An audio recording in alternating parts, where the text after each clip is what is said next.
तो आज हम एक ट्रैवल ब्लॉग की कहानी को परत दर परत समझने वाले हैं।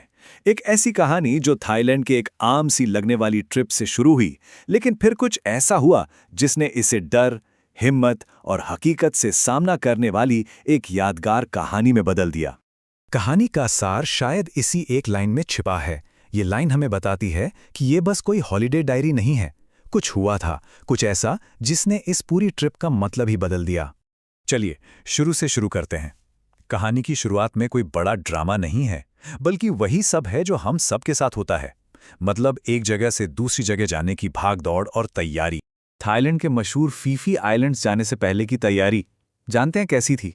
वही टिपिकल ट्रैवल वाली दिक्कतें, पैकिंग हो रही है, भयंकर गर्मी में कैब से सफ़र, और हाँ, सबसे मज़ेदार, सिर्फ एक बड़ी सी वाटर गन के लिए ऐन मौके पर एक नया बैग खरीदना पड़ा। खैर, फेरी पर माहौल काफ़ी अच्छा था। आरामदायक सीटें, एयर कंडीशनिंग और बाहर का शानदार नज़ारा। मतलब डेस्टिनेशन पर पहुंचने का एक्साइटमेंट धीरे धीरे बढ़ रहा था। लेकिन क्या होता है जब मंजिल वैसी नहीं निकलती जैसी हमने तस्वीरों में देखी होती हैं? चलिए देखते हैं कि आइलैंड पर पहुंचने के बाद असल में क्या हुआ। और बस यहां पहुंचते ही उम्मीद और हकीकत का फर्क साफ दिखने लगा। सोचा था कि एक शांत खूबसूरत आइलैंड होगा, लेकिन वो निकला एक कमर्शियल हब जहां मैकडॉनल्ड्स और बर्गर किंग हैं और बाजार की तंग गलियों में भीड़ ही भीड़ है। यहां तक कि होटल पहुंचने का स्ट्रगल भी इसी हकीकत को और पक्का कर देता है। ये व्लॉगिंग का वो हिस्सा है जो हमें परफेक्ट शॉट्स में कभी नहीं दिखता। और अब कहानी में एक ऐसा मोड़ आता है जहां से सब कुछ बदल जाता है। शाम के लिए बना एक छोटा सा प्लान एक बहुत बड़े इमोशनल कॉन्फ्लिक्ट की वजह बन जाता है। सौरव एक आइडिया देता है कि चलो कयाकिंग करते हैं, सनसेट देखेंगे। वो इसे डर पर काबू पाने के एक मौके की तरह पेश करता है। लेकिन अवंतिका का जवाब फौरन आता है और बिल्कुल साफ। उसे खुले पानी से सच में डर लगता है, और वो भी जब शाम हो रही हो। सौरव उसे मनाने की बहुत कोशिश करता है। वही एक ही जिंदगी है वाला तर्क देता है। उसे लगता है कि शायद वो एडवेंचर के लिए मान जाएगी। और बस यहीं पर यह बातचीत एक सिंपल बहस से कई ज्यादा गहरी हो जाती है। अब ये सिर्फ डर की बात नहीं थी।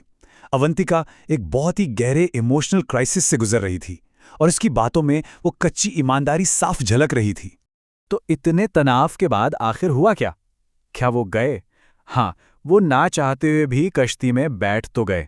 और यहीं से कहानी का सबसे जरूरी हिस्सा शुरू होता है। उनके इस पूरे अनुभव को हम इन 4 इमोशनल स्टेजेस में देख सकते हैं। पहले बीच पर तनाव भरी बहस हुई, फिर डर के साथ कश्ती में बैठना, फिर हिम्मत करके समुद्र के बीच तक जाना, और आखिर में इनाम के तौर पर एक खूबसूरत और शांत सूर्यास्त देखना।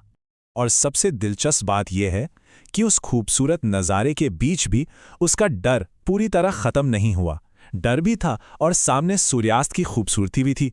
दोनों चीज़ें एक साथ मौजूद थीं।